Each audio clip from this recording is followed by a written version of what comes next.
Next is tensiometer. And I got some samples of tensiometers. Here's a little one. This one only go in the ground. You know, we could bury it at 1 foot or 1.5 feet, or we could put it in a pit. This is the kind you might use in turf, and what they'll do is they'll put them in sideways like this at 6 inches down and put them in a valve box.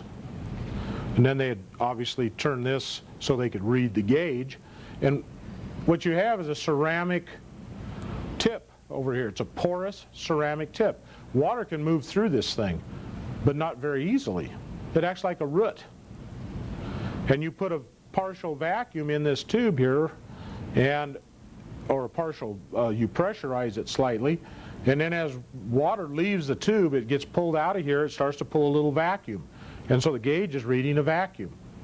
As water comes back in, as the soil gets wet, this thing will actually bring water back into the tube, and the vacuum will diminish. And so it's acting just like a root hair out there monitoring what's happening in the soil. So if you want it shallow, you put it in horizontally. If you want to go down in depth, you can put it this way. So I can monitor, if I was out in an orchard, for example, I could monitor the 1 foot depth. And then maybe I'd get another one, put it right beside it, and measure the 3 foot depth.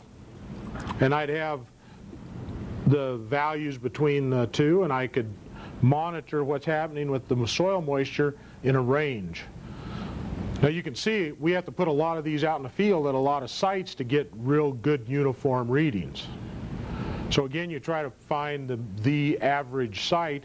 These things get put in the ground and they stay there all year. We don't move them because they have to it takes a couple of weeks or so for them to stabilize to begin with. And then once they get stabilized, then you start getting pretty good readings off of them.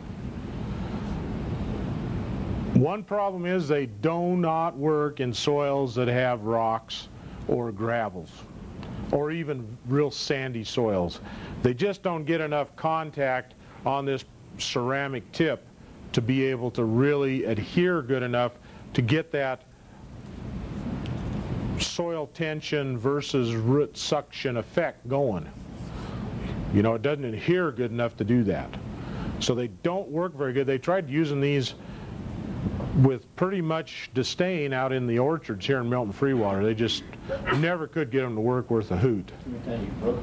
Yeah, and again, you have to have a lot of them. They're not cheap.